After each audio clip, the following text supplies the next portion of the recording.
to Twisted Tales.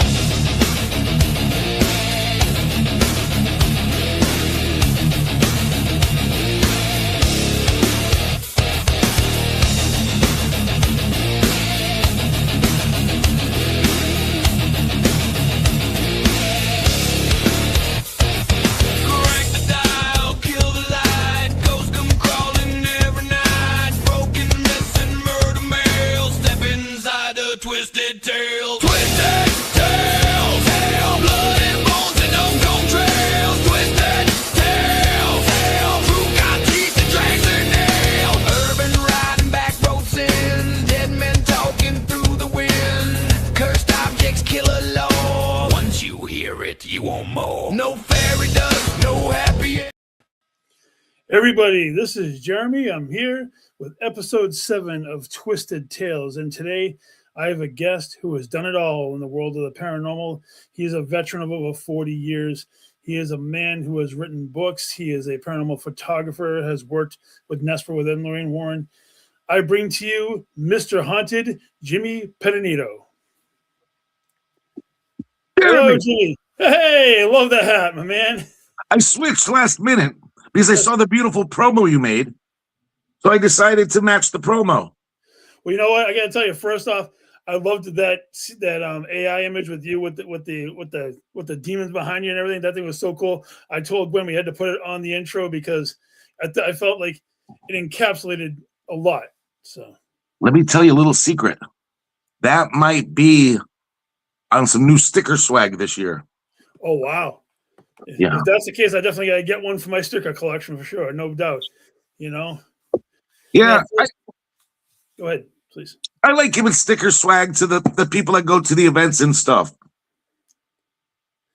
You know, that's true. And, you know, that's where I actually met you for the first time. We was at the UFO convention out in, I think it was Leominster or Fitchburg, in one of those places. And Leominster. Was it Leominster? Yeah. And you did an amazing lecture to the point where when I had first walked in, all I had known about was ghosts. I had only stayed on that side of the paranormal. And when I sat down and I watched you and what you were doing with the Phantom Messages book and all that, it captivated me and actually made me interested in the other side of the paranormal, which is like cryptids and aliens and things of that nature. You know, so I got to thank you for opening up my eyes to a whole different part of the paranormal. I didn't know that you saw the presentation. Yeah, I sat in the third row. Because I think that was the first time I ever did any kind of event ever. It was 2018 or 2019, and I met you in a parking lot. Yeah. You were outside because smokers go, not that you smoke, but smokers go outside and you just start talking to people. Oh, yeah. I just thought you were a guy in the parking lot. We started talking immediately, and then we added each other on Facebook. Yep. And then I say, how do you know my friend Ron? Oh, Ron Zombie. Yes, sir. Because we're from different states. It's amazing when you can actually find a connection in between two people. You know what I mean? Yeah, it's weird. It really is. And I could do a whole hour on wrestling. You could not even talk about ghosts, UFOs, cryptids. I have so many wrestling stories for you. Another time. Oh, trust me, there will be definitely a part 2 because, man, I'm just so excited to have you on today, man. I think you're one of the most interesting and amazing personalities in the paranormal, to be honest with you. I want to thank you for that because some people don't get me. And for the people who get me, I appreciate it. They ain't changing.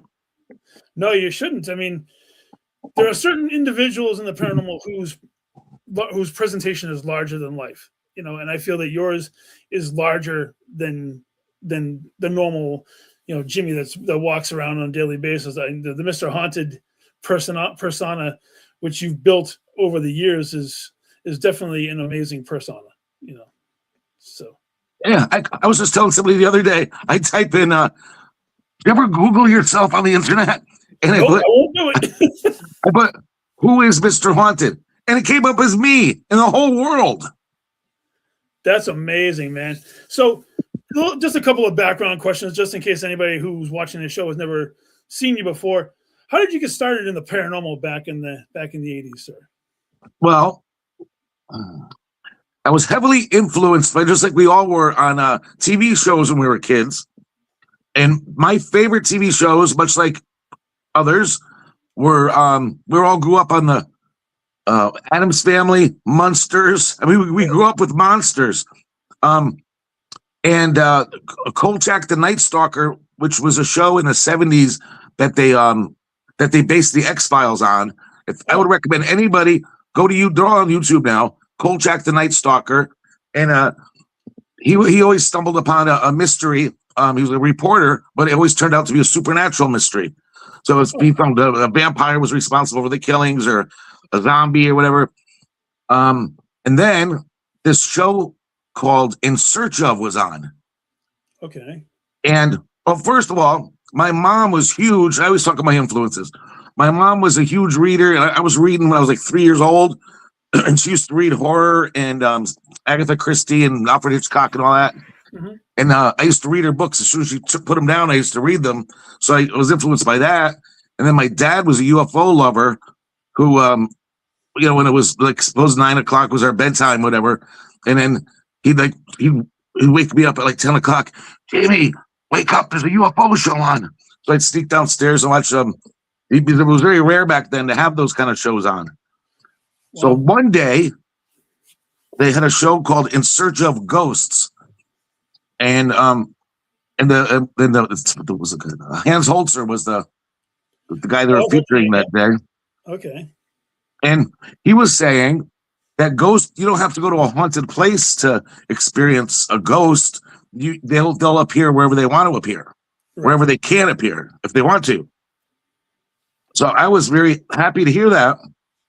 And I immediately after the show, I got a flashlight and went down my basement. And I fully believed I was going to see a ghost, And I fully, I was searching for ghosts in the basement with my flashlight. Yeah. And I didn't find one, but it got me intrigued. And then I had one incident. You want me to just go? Just wind me up and I'll go. Okay. Yeah. And I had one incident that people that know me heard 100 times, but if it wasn't for this, we wouldn't be here right now. Jeremy? Yes, sir. I was about 10 years old. And my mom was having she was making dinner for some guy that was coming over. And she said, Jimmy, stay upstairs in your bedroom. I'm having somebody over for dinner. Don't come downstairs. Stay up there. Mm-hmm. So I was laying on my belly, reading comic books, and listening to the radio. It was a baseball game. And I had my lights on and everything. It wasn't a scary atmosphere. Nothing. I didn't live in a haunted house. Right. But the radio started changing stations on its own. And even as a kid, I thought, something's wrong with the radio frequencies or something. I thought scientifically. But then when I looked over, because it kept doing it, I could see the knobs actually moving back and forth through the dial, the big knob. Wow. So now I'm scared, but I'm more scared of my mom. I don't know what to do. So like I said, I'm laying there on my stomach, and I had my feet over my back like this, like bent over my back. Yeah. And so then something threw my legs down really hard like that on the bed. So I ran downstairs and I said, Mama, there's a ghost in my room. It's changing my radio stations. It threw my legs down. There's a ghost in my room. And imagine the horror on her face when she sent some new guy over and her little nerdy son came down with a story like that. And then she goes, get back upstairs. There's no such thing as ghosts. So I'm trying to say, Mom, do you believe me yet? What do I got to do here? Yeah. So then it got me interested. There was no internet back then. Now we go to college years. Yeah. And Ed and Lorraine Warren came to our college. It's like, mid 80s, late 80s. And now I always had a book when I was a kid with the ghost pictures in it. Like, and they said these are called psychic photographs. So then Ed and these Warrens people were showing the same pictures that I liked as a kid in those books I had. Oh, wow. And I said, oh, these guys are cool. So I never knew of any haunted places to go to, and they said there's a place right here in Connecticut that's very haunted, and people are getting amazing pictures from. So then after that, when I found out how to get there, I started. I was under the impression that this white lady of Union Cemetery walked through those gravestones all day long, and you could just take a picture. Yeah. I was wrong, but I bought a couple rolls of film, and I waited for an hour or so. There was no ghost, so I just took my rolls of film and left. When I got them developed, I got some creepy stuff. And then since then, I experiments with taking pictures of smoke, fog, breath and cold air. I took pictures of all different, what do you call it? All different atmospheres, Right. to see why would these pictures come out like that. Okay. And I wasn't getting those little orbs or something. I was getting like people. They looked like people almost. So not every picture, but some of them. Right. So then I started accumulating them. I had a whole album. I call them my ghost pictures. Nice. And one day, there used to be like a dozen people up there on the weekends taking pictures in the cemetery. And one day, and you make friends with the cops up there and everything. One day, one of the cops was had my book open on my trunk of my car, and he was looking through them. And then this woman came over, who his name is Debbie, who's still my friend today. And she said, "Wow, these pictures are really good." She goes, "I work with the Warrens; they would love to see these." And I said, "Well, I just saw them at my college a while back." Yeah. So she invited me to their meeting the next Monday, and what's cool was some of my pictures that I had, they incorporated into their slideshow that they do. So it's like, the one year I met, the first time I ever saw them, and then the next time I went to see them, they were showing some of my pictures up there. And then I joined the crew. That's amazing, man. How was it? That was my next question I wanted to ask you. How was it working directly with Ed and Lorraine Warren and being part of the Nesper team? There's been so much talk and drama and what's the word? Negative energy or negativity? Drama, whatever. I wouldn't trade anything for the world. Those are the best days ever. We worked with the best people. We went on the best cases because they were the go-to people back then. And we got all the best cases. We had the best people we worked with for a year. And it wasn't like now where people go, where people go out once a month or once every few months. They go to a house and check it out. We were full time. Like, this is what we did full time.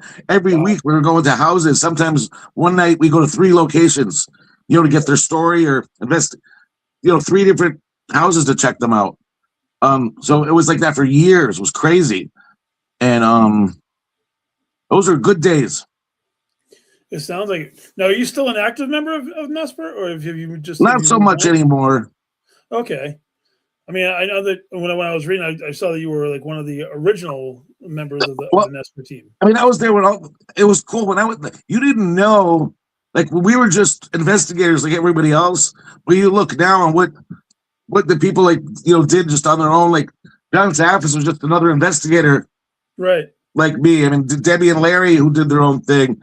Ralph Starchy, who I forget the name of his movie. But these are all just regular investigators, like me. Well, that's pretty cool. I mean, for you to have actually had a chance to work directly with Ed and Lorraine. I mean, I only got to meet Lorraine for like a minute when towards the end of her time, because I saw her at a convention. I think it was shortly before she had passed in New Hampshire. But that's the only interaction I ever had a chance to actually have with them. So actually hear like real-time stories with you working directly with them, it's actually quite an amazing piece of history in my it's funny, it wasn't like it is now. You think, oh my God, that was amazing, whatever, but we used to get made fun of. It wasn't like you were cool, it was like you're made fun of for doing what we were doing.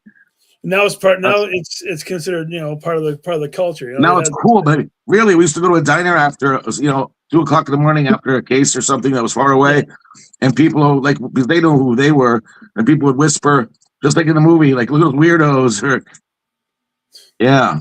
The people who are whispering, "Hey, you weirdos," are the people who nowadays who stand in line to meet you and get an autograph and buy your book. Exactly. So, for me, it's like professional wrestling. You know, many people have like poked fun. Oh, you did wrestling, you did all that fake stuff, and then next thing you know, they're the ones who want to meet you. They're the ones who actually want to take a picture with you. So it's like, wait a minute. Are you a fan? Are you not a fan? Are you a closet fan? I mean, what's the deal here? You know, and I take everything with a grain of salt these days, man, because I try not to delve in the negative because the happiest moment you get in life is to when you don't care what people think anymore and just be yourself, and your people will come to you that are meant to come to you, and screw everybody else. Doesn't matter. I do agree with you, man. You know, so I was looking at the thing, and I see you used to teach classes in the paranormal as well. You were a teacher, so tell me a little bit about your teaching days. Thanks for asking that, because that's part of my history. Because a lot of people say, who's this guy thinking he's Mr. Haunted of all the haunteds in the world? And all it started out with was when AOL came out, I was right when it started. You know, you ought to pick an AOL name. So I was trying to think of like Ghost Guy was taken. I was trying to think of a ghost themed name. Mm-hmm. And Mr. Haunted was available. So I said, okay, I'll be Mr. Haunted on AOL. Yeah. Then they started with chat rooms, which I used to go into the haunted chat rooms, people talking about haunted houses and stuff. Yep. But then when I was in the height of assisting in exorcisms every Wednesday, when I had an infant daughter and a 3-year-old daughter, I got to a point where I said, maybe I shouldn't be doing this right now with, you know, maybe it's not the best thing to be doing right now with 2 little kids in your house. But I missed doing, you know, the kind of work. Oh, wow. So I said I could do the adult education at my local high school here. And I called it like ghost hunting, or I had about 10 different names for it. It was basically like ghost hunting. And really it was my opportunity just to talk about my cases and show slides and give them tips on, you know, investigating and stuff. Yeah. And so I used to hand out a syllabus in the beginning of the semester. Okay. And it simply said, you know, if you have any questions, email me at Mr. Haunted on top of it. I didn't say my name is Mr. Haunted or anything like that. Right. I said, one day, one of the people rose their hand and said, they called me Mr. Haunted. And I like that. I kind of like that. So that was the origin of that name and the school. I did that for 13 years. Oh, wow. So when you were teaching, were you teaching like investigation techniques? Were you teaching like respect in people's homes? I mean, what behaviors and things like that? Or what kind of stuff were you teaching in your curriculum? Even when I was young, I was never Mr. Know-It-All. I said, this is all theory, first of all. Right. And what I want to do is like this. Like I said, this was before the internet and all these TV shows were on. Mm-hmm. So it's not like, oh, you do it this way, and everybody else. They didn't have a resource to go to know anything about this. You know, it was like the Warrens came to town once a year, and that was your whole show. So I remember I used to show the tools we used, which back then were very simple. The tools we used, why we used them, how to try to get EVPs, talk about some of the cases I had, which that's what I wanted to do. All I wanted to do was tell stories. We had a field trip the last class. That was always fun. We actually, it was amazing. It was one of the classes. I said, let's try to obtain EVPs. But I said, well, you know, it's like 25. It was sold out every year, and there's 25 people. So I said, we can't just sit in one room and, you know, get EVPs and everybody talking, everybody around. So we split up. I gave people different areas of the school to go investigate and go like hide out for 20 minutes and, you know, ask questions. And back then we were using, you know, tape recorders, and they got cool stuff. Wow. They got cool stuff. So what were your go-to instruments for ghost hunting when you first started? Like you talk about, like you thought stuff was very basic, and I feel like the very basic stuff is what you're going to get the best and most genuine responses from, because I think that today's technology is a little too, I don't know, over the top, and I'm not a big fan of all the bells and whistles and all the lights that go off. I'm more of an old school guy. I use like my dowsing rods and pendulums and my own personal abilities and stuff. But like, what were your go-tos? Okay. I got three things that I'm going to forget that I want to talk about. Dowsing rods. Funny you mentioned that. I got tired of doing the same class year after year. Because it's the same 50 people or so used to take the class all the time, and I felt bad taking their money and doing the same thing, and they just wanted to get together, you know. Yeah. So I said, let's do what do I call it? I called it psychic school. Okay. So I got the the cards, the cards with the wavy lines and all that, and yeah. Oh, yeah. So for every week, we used to test everybody to see if they improved. But imagine it's like a muscle. If you don't use it, it's not going to get better. If you do use that part of your brain, maybe it'll improve. So we were doing those tests. I did I would cut out like a picture from the newspaper or magazine and put it in envelopes 1 to 10. Yep. And then I want everyone to write whatever feeling they had from those envelopes, whether it's a color, a feeling, a warm, hot. Whatever they feel for the envelope, just write it down. Don't be embarrassed, right? Whatever you feel for that envelope.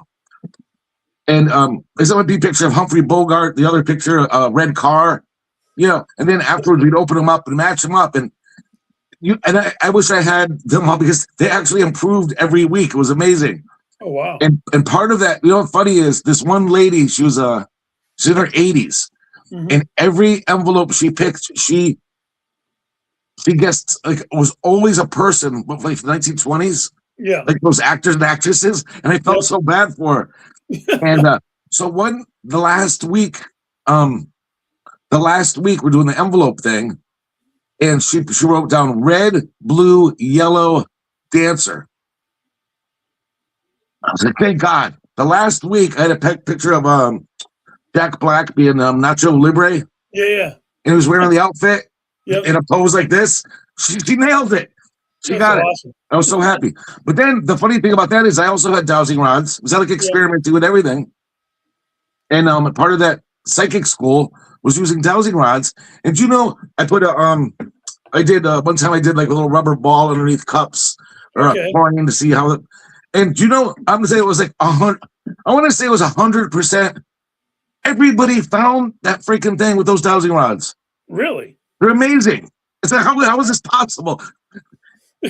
I've never heard of a dowsing rods being used to find a rubber ball into some cups. That is pretty cool. I made it up. Like I would get three like big, those Dixie cup things. Yeah, kind of like the street vendors do the thing with the cup with the ball and stuff like that. Yeah. And I put like a red rubber ball underneath one of those cups. Yeah. And then I'd have them come up with the dowsing rods. And I say, you say what you want it to do. Do you want it to open or close? Right. So I say, okay, they're going to close when we find the ball. And then you lift it up and like every time. Like, it's amazing. That is pretty cool, man. Wow. We did fun stuff. So you taught for how long? 13 years. Oh, wow. 2000 to 2013. And you asked what I used. Yes. Back in the olden days, my only thing I had was a 35 millimeter camera and a tape recorder with actual tape in it. Okay, like one of those ones that sits on the table and you press the buttons and it would do the and that was mainly for back in the olden days. Yeah. Remember when we first started, we were the like they used to get the Warrens used to get so many cases by phone every week that we listened to the answering machine on Monday nights of all the cases that came in, along with all the ones they already had. And we listened to a bunch of them, and if they sound promising or close enough that we could go by, we'd go out there first and scout it out. She sent people there, and then we just get their story. So you have your tape recorder was mainly used for just getting the people's stories. And then we did EVPs different back then. Like now, how you get them in real time. Yeah. We used to just sit and this is funny. One of the first houses I ever went to, I totally expected ghosts to come out and punch me and stuff. It was terrible. And then they said, most of the stuff happens in the closet upstairs. So Lorraine says, okay, Jim, you're going to sit in the closet upstairs with the lights off. We're going to lock you in with your tape recorder. Yep. And sit there for half an hour. And you just sit there for half an hour with recording and then listen later, Right. as opposed to now where you try to get real time answers. Right. And then I advanced. I got one of the first what do they call them now? EMF. Yes. It was called a Gauss meter. I had to get it from a scientific catalog. Okay. And I was one of the first people that had that thing. And then I got a video recorder, which made me a real. That's what's funny because they call me like a tech expert. It's like, no, I just had some stuff. Right. Having that video recorder kind of put me on the. Oh, he's like one of the first people to get to go somewhere because you could actually record everything that's going on and document it. Oh wow, that's pretty cool. I recently had bought one of those tabletop tape recorders. I found it at a flea market last year when I was looking around, and they had a bunch of tapes. So I bought it. I wanted to try it out, and I haven't gotten a chance to try it out recently, but I'm gonna give it a shot and see how it goes. Because I've used my phone, and my phone has gotten some interesting results at some points. But I'm going to tell you 2 stories about EVP things. I was a little reluctant to use the new apps with all the, they're kind of pre-programmed and they already have sounds in there. And I understand the idea, but it's just like, how could you ever, it's kind of difficult for me to, like, if there's already stuff in there. Right. So, you decipher real from just sound effects and work in what's already pre-programmed, or? Yeah, if there's already pre-programmed words and sounds in there, right? Yeah. But anyway, so it was me, Sean, and Eric. We're going to this abandoned building near my house years back, and they had one of the those newfangled apps, mm-hmm. and this abandoned building. They'd never been there before. It was in the back of my house in the woods. Right. And while we were walking around this giant building. It was sprawling, like it was probably a quarter mile. Those huge, long buildings. Yeah. And it said Bart Simpson, like under the. And I thought that was so corny, right? Yeah. We go into the next room, and there's a 6-foot graffiti of Bart. It was beautifully done. It was a 6-foot thing of Bart Simpson, right? Like wow. it read the room somehow. Then it said like 1894 or something, and the next room was written huge on the wall. So I'm like, wow, there might be something to some of these. And then I used to play this dinosaur game on the phone. It was like Pokemon, but it was a Jurassic Park. Right. That's what I was probably doing in the parking lot in Leominster. Oh, okay. And I was embarrassed to say I was playing it because we were in there for so long. I have to catch up on catching my dinosaurs. Right, so I was lagging back from them playing my dinosaur game. So what was it saying? Oh, so then they said, Jim, they said the machine keeps saying dinosaur, dinosaur, dinosaur. That thing ratted me out. Oh, Jesus. That's amazing, man. Wait, one more.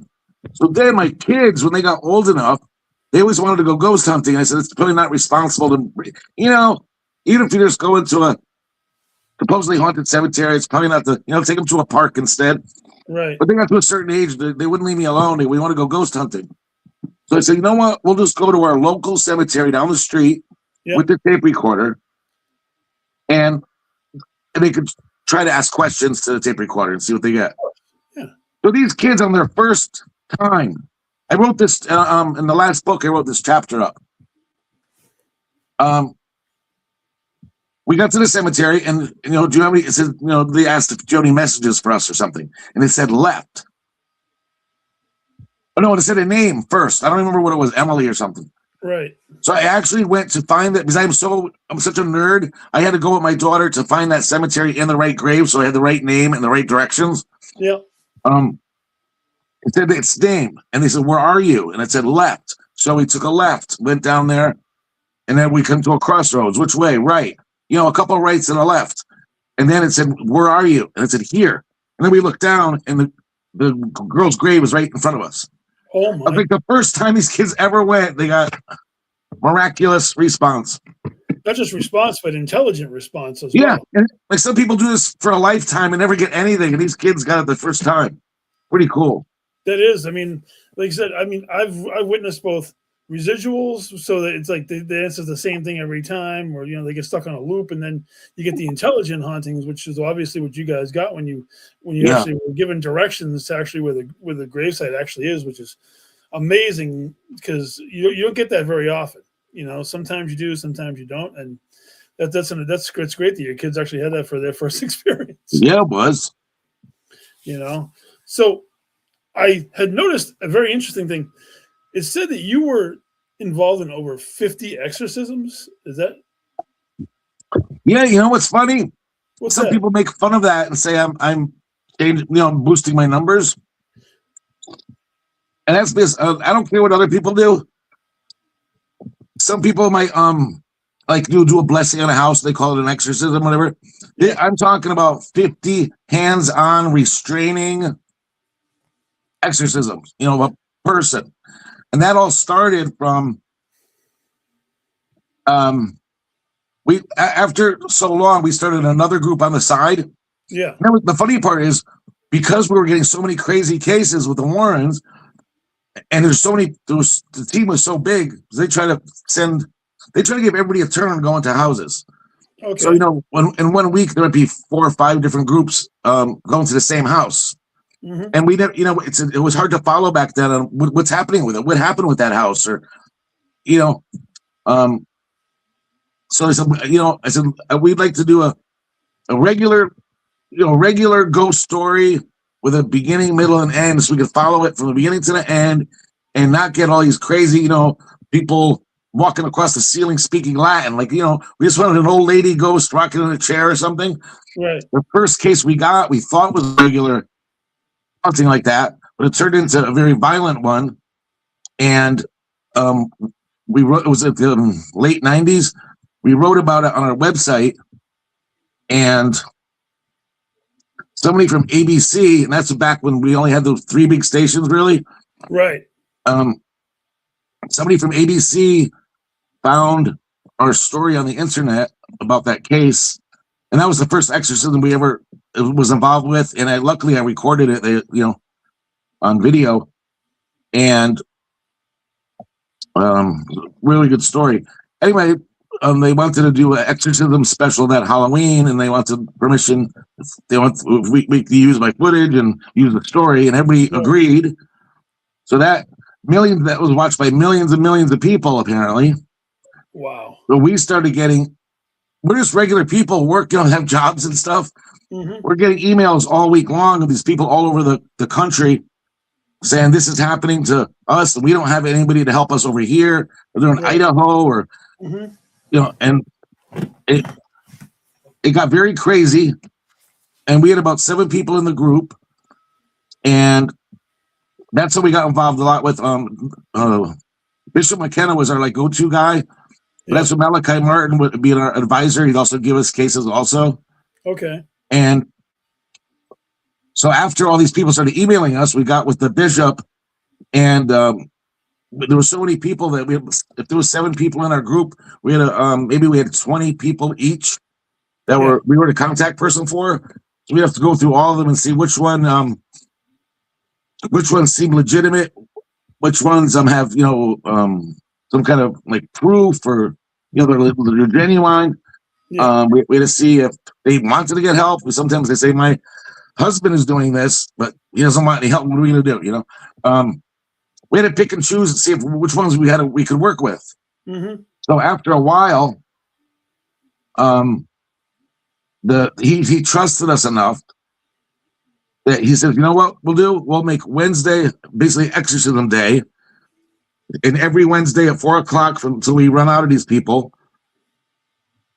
I'll do it. Yeah. So I don't know how long it was, but I started counting them up, and I'm over 50. And like I said, our jobs were not only to coordinate, to befriend these people and figure out what's going on with them. They're looking to you, and that's it. You're the only person that's helping them. Then if they live far away, we had to coordinate. I was a kid. We were coordinating flights for people, picking them up at the airport or train. Had to bring them to the church, find a place for them to stay. And then we'd get the altar ready all the stuff that we kind of it kind of became a thing. Like we learned as we were going, as we're doing it. Yeah. And then we had to get restraints involved, which is crazy when you look back at some of the videos that, probably wasn't the best idea, but it was necessary sometimes. Sense, yeah. But yeah, we did that for quite a while. Oh, I don't know if I answered your question. No, I think you did, but my follow up to that real quick is because I got so many other things I want to cover with you. Obviously, when you got involved with the exorcisms, were your nerves all cranked up? Were you like unnerved by getting involved in it? Did you do it trepidatiously? Or was it something that you were like gung ho about doing, or were you just like, I don't know if I want to do this? There's a story that I'm not ready to share yet with everybody, without the world, but I question everything. When I was a kid, I was growing up like, why are we right? Why is this religion right? Why is Right. And do I even believe in God? That kind of thing when you're growing up and you're a teenager. And I had one incident that I asked for something, and the next day I got it, Right. and it was miraculous. So it was like a slap in the face. Like I will never ever question my faith again because of that one day. Because there's people with cancer begging for, can you please help me? Whoever's up there. Yeah. And little stupid me said, I'm not going to believe in it unless I see something. And I got a sign the next day that was, I'll tell that story one day, because nobody will believe it. Anyway, so I have faith in this stuff, and I believe some of it's real. I'm not saying every single person was possessed or they're oppressed or Of course. whatever. There's definitely some real doozies in there, especially when they know something they're not supposed to know, Right. languages or information about us. That's scary. I forgot what your question was. So basically, when you got involved doing Trepidation, scared.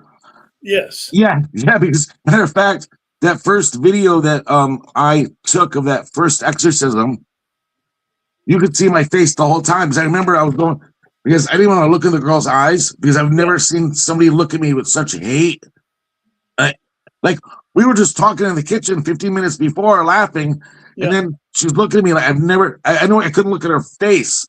Oh. And then I did have some stuff happen to me immediately after a couple of these in my house. Yeah. I don't even like talking about it because I think, No, that's okay. I figured because you've done so many of them, I didn't know if it just became like normal, normal. It became as normal as it could. Right. Exactly. Well, of course. I mean, dealing with exorcisms, It was definitely different in the beginning, like you said. Like, what are we doing here? We're restraining some lady from St. Louis that's talking Latin and attacking people. No, and then a year later, like, oh, let's get the restraints out again for this. Yeah, it does. You get as used to it as you can. Wow. So, doing some looking at things.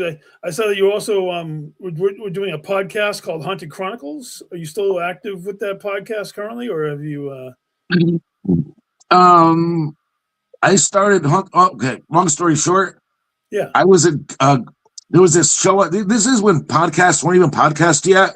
Right. It was like an internet radio show. Okay. That my friend turned me on to in 2012.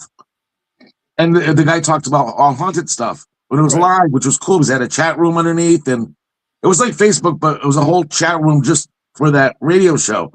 And you make friends in there, and you can ask questions, and it was really cool. So one day, one week they had Ralph Sarchi on, and my screen name was Mr. Haunted in the chat. They didn't know who I was. So I said, hey, tell Ralph I said hi. So they go, Ralph, Mr. Haunted said hi. And then he goes, hey, Jimmy, how you doing? So then the next week, Johnny Zaffis was on. I did the same thing. And he goes, hey, Jimmy, how you doing? So then the host messaged me, goes, who are you? How come everybody knows you? So I tried to explain. And then he asked me to be a guest on there, which I was nervous. I don't mind being a ham if I choose to be the ham. But if I get put on a spot and I don't like it. Okay. So I didn't think I would be able. I said, I don't have an hour's worth of stories. And guess what? I started babbling and I did an hour. And then they invited me the next week to do another hour. Nice. And then the producer said, do you want to do a show on here? I said, I don't know how to do a show. Right. I wouldn't know what to talk about or anything. So then I said, you know what? It'll be fun. Because when Art Bell retired, that was my hero. I listened to him every day. Right. And I said, yeah, you know what? Let's try it. So it was December 13th, 2013. It was a Friday the 13th. And I said, if I totally screw up, it's Friday the 13th's fault. So anyway, it started from 34 live viewers, which I wanted to quit. I said, I'm panicking and getting nervous over preparing all these time for 30 people, you know? Right. And then it grew to thousands of people, not 50,000, but we grew to 3,000-4,000 live listeners a week. Oh, wow, that's awesome. And we had a nice following. Nowadays, if I was on YouTube, we'd be making money from that. But it's it got into it a little late with yeah. So that network went off the air around the pandemic times. Okay. And I did some more episodes with another network, and I did a few YouTube ones. So it's still there, but I'm not doing it regularly because I'm concentrating on the writing now because I really enjoy that. Yeah, I definitely want to get into that. So how many books do you actually have on? I found 4 of them that I saw, but how many books have you actually got pen to paper on? Well, the 4th one is ready to go. I need somebody to help me do a little something for the cover for me, but it's all about cryptids. Oh, from crawlers to giants. Is that what I saw? Yeah, that's gonna be number 4. That's way out of my comfort zone, but it's my favorite one so far. Yeah, I got Phantom Messages sitting right here with me. I just started getting into it. I have a lot of books, and unfortunately, I have like the attention span of a gnat when it comes to reading. So it's kind of hard for me to sit there and start digging through, But I definitely have been looking at that one, and I saw that you also have the Mr. Haunted Origins book as well. That's a nice one to read. And Lights Out. Tell me about Lights Out. Let me tell you about that. The Mr. Haunted. This is this, I think, I don't know if it's called selfish or what I'm trying to say here, but when my dad died a few years ago, my dad was the biggest character with the most amazing stories. Like, I don't care if it's a ghost story, I like stories. Most people do. Right. Like, if it's an amazing story, I want to hear it. Yeah. I don't care what the subject matter is. If it's a good story, it's a good story.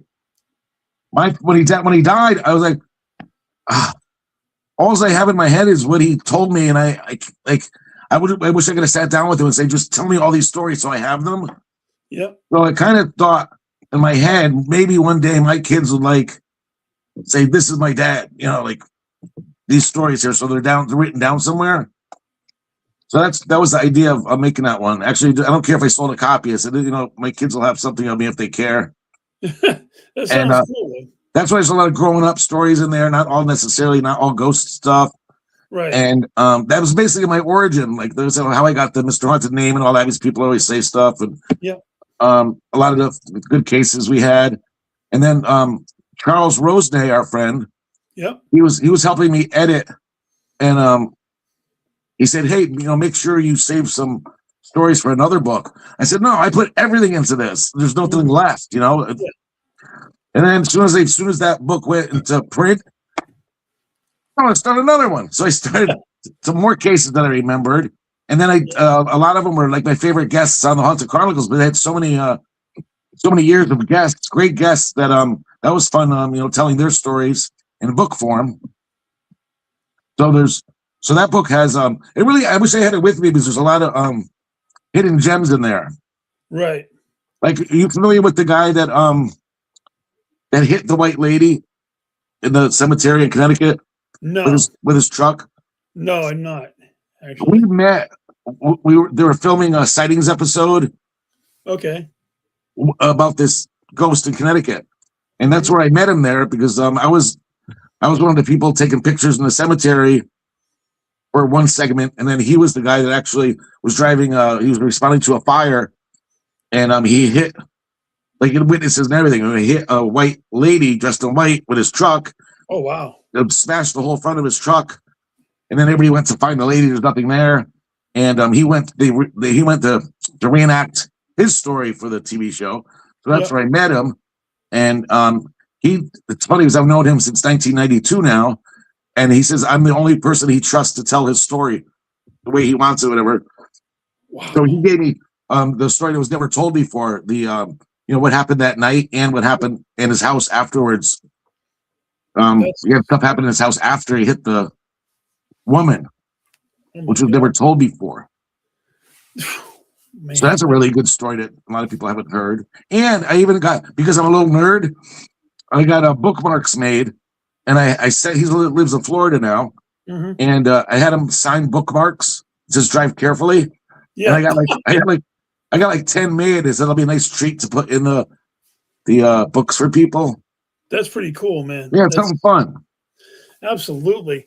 So, real quick before I get into a couple of things with you, so this year, I saw you're making a second appearance, like myself, to the main Paracon up in Augusta, Maine, the horror and paranormal convention that my friends Jeff and Ashley and your friends as well. They put on an amazing event. Like last year, they had a tremendous turnout, I believe. And you were definitely a big part of it last year as well. So, and this year, I'm actually looking forward to being up there again this year. And I saw that you were on the poster as well. Are you going to be talking it this year at the? I think they're still figuring out. I think the first year, and I understand I'm not one of these big people who have like a TV show. I've been on stuff, but I never had a series or anything like that.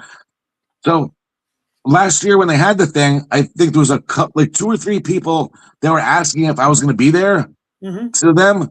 And they honestly said, we didn't know who you were. And they said, now that we're following you, it's like, yeah, here are kind of people, but they didn't really have a spot for me.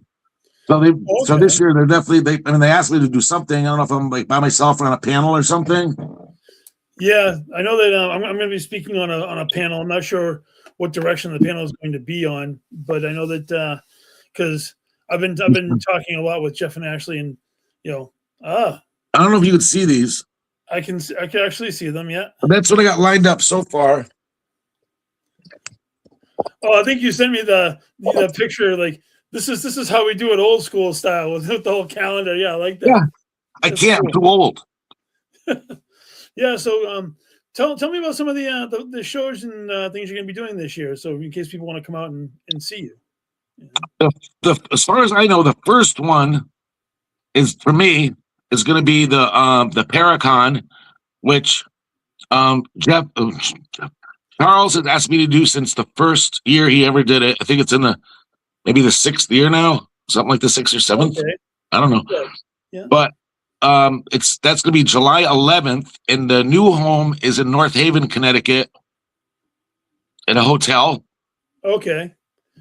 And then we got Nashua, New Hampshire, August 1st, with our friends, our psychic friends.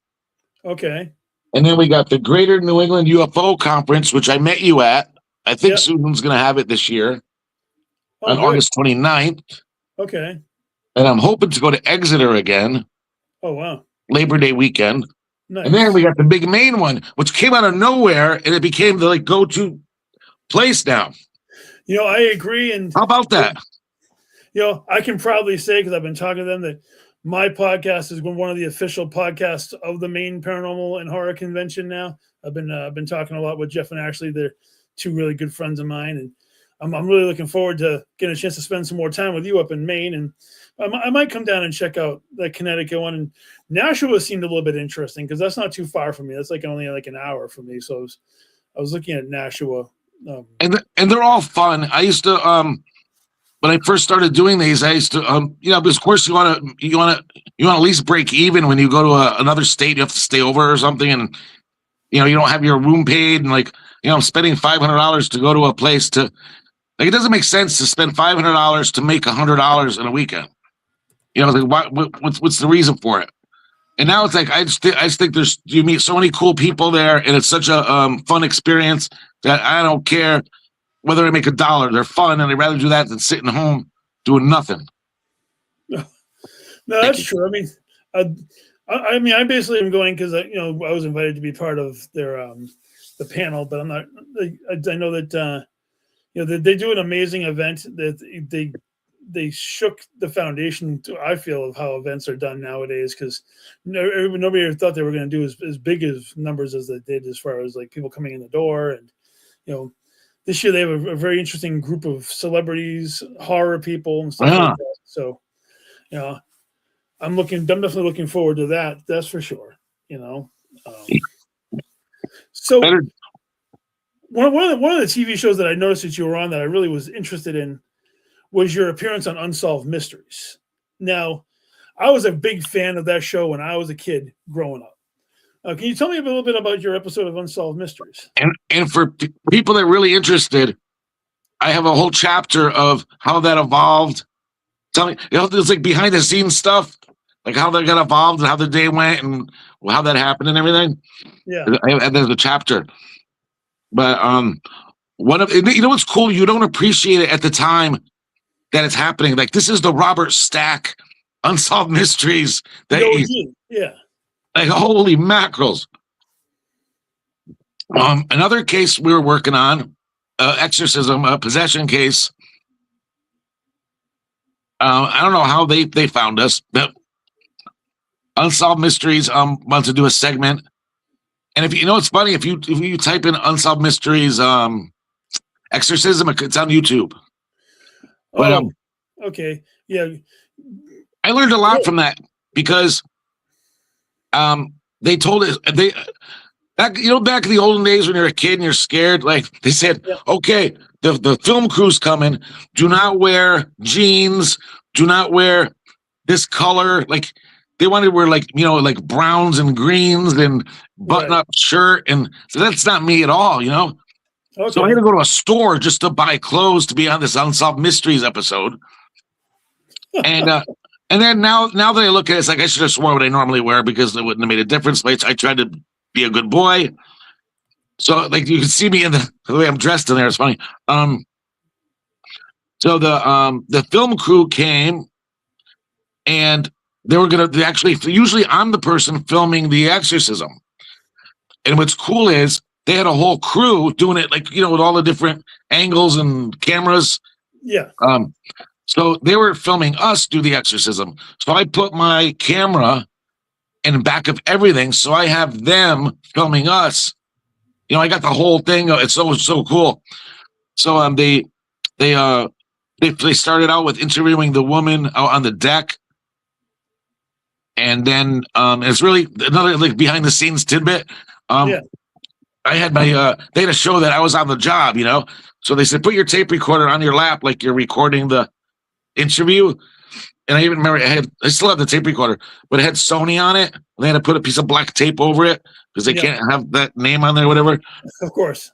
And the tape recorder wasn't even running. It's so stupid, but we had to act like it was. So then they recorded the actual exorcism like that. They really did. It wasn't like reenacted. It was like an actual exorcism with the priest and everything. Wow. And they want also they want to do a segment where they sit everybody down and interview us. Mm-hmm. And I feel very uncomfortable with I just think I'm not being trying to be humble or anything, but I just don't like sitting there in the camera saying I let other people do that. I don't mind being a background person. I don't need to say anything. Right. And so they interviewed us. Mm-hmm. But the coolest thing was they said back in the olden days, you had to wait for it to go onto TV. It's not like everything's instant nowadays. Right. So right. I still have the postcard. They sent me a postcard that said your episode of Unsolved Mysteries is, and they wrote the date on it with pen. They had to wait for it to come on. It was so cool because people at work saw it. The next day, you're like, I saw you at Unsolved Mysteries.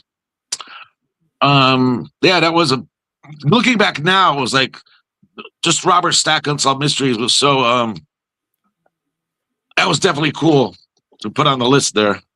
That is awesome. Gwen just asked me where people can find a list of your upcoming dates and your upcoming appearances. I don't have any kind of list. Do you post them on Facebook? Do you?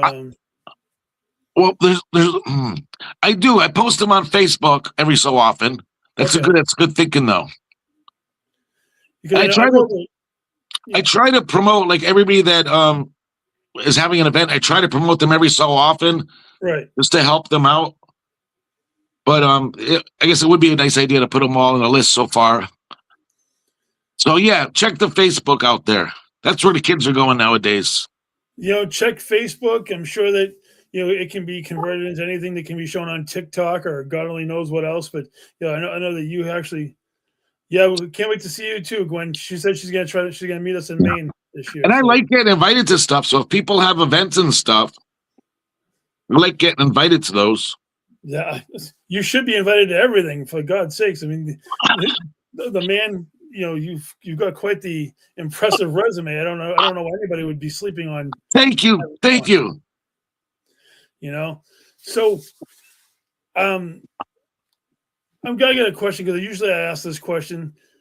I'm a big horror person. I don't know if you're a horror aficionado or anything of that nature.